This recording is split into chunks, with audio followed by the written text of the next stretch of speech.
আমার স্ক্রিনে যে ভিডিওটা দেখতে পারতেছেন এই ভিডিওটা হচ্ছে শরীয়তপুর ডিস্ট্রিক্টের কোনো একটা অঞ্চলের 2000-এর বেশি মোটরসাইকেল নিয়ে আর্জেন্টিনাকে প্রমোট করেছে এবং কি আর্জেন্টিনার পতাকা নিয়ে তারা শোডাউন দিয়েছে।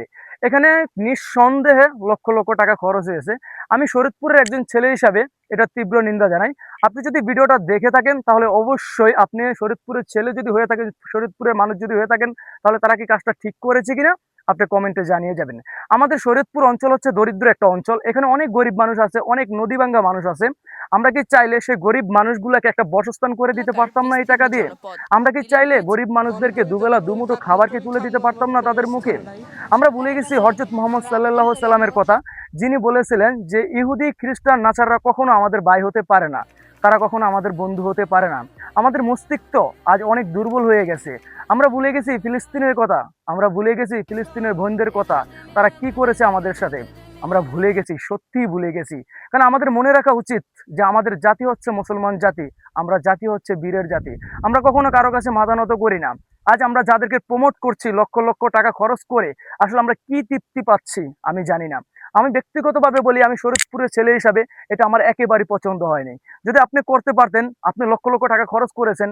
আমাদের শরীয়তপুর অঞ্চলটা কিন্তু দরিদ্র একটা অঞ্চল, নদী ভাঙ্গন মানুষ আছে, অনেক গরিব মানুষ রয়েছে, তাদেরকে দিকে তাকাতে পারতেন আপনি। কিন্তু আপনারা কি করেছেন? আপনারা অনেক বড় নাম কামিয়েছেন। যেখানে হযরত মুহাম্মদ সাল্লাল্লাহু আলাইহি ওয়াসাল্লাম বলেছেন যে আমাদের কখনো ইহুদি নাসাররা আমাদের বন্ধু হবে না, ভাই হবে না, সেখানে আপনারা কি করতেছেন? যেখানে ফিলিস্তিনের বাচ্চাগুলা, ছোট ছোট বাচ্চাগুলা মেসি, ব্রাজিলের পতাকাগুলা, জার্সিগুলা পরাচ্ছে, আর সেখানে আমরা লাখ লাখ টাকা খরচ করে তাদের জার্সিগুলা কিনছি, এমনকি নিজেদের গায়ে জড়াচ্ছি।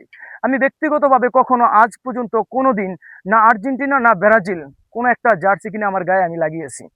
কারণ আমার মনে আছে সেই নবীর কথা, যে নবী বলেছেন যে কখনো ইহুদি নাসাররা আমাদের বন্ধু হবে না।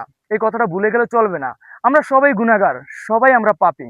কিন্তু কিছু বিষয় আমাদেরকে মাথায় রাখা উচিত। আমরা গুনাহগার, কিন্তু আমাদেরকে ক্ষমা করবেন আমাদের রব। আমাদের রব আমাদেরকে ক্ষমা করবেন, অবশ্যই ক্ষমা করবেন, ইনশাআল্লাহ আমাদেরকে ক্ষমা করে দিবেন। আমাদের হযরত মুহাম্মদ সাল্লাল্লাহু আলাইহি সাল্লাম আমাদের নবী, প্রিয় নবী, তিনি আমাদের শাফায়াত করবেন আখিরাতে। কিন্তু আমাদের ভুলে গেলে চলবে না এই কথা। কিভাবে ভুলে যান আপনারা বলেন? কিভাবে? বাংলাদেশে বর্তমানে আর্জেন্টিনা, ব্রাজিল লক্ষ লক্ষ টাকা খরচ করে তাদেরকে প্রমোট করা হচ্ছে। অথচ তারা বাল দেবতার পূজা করে। যে বাল দেবতার কথা আল্লাহ তাআলা নিজে কোরআনে বলেছেন।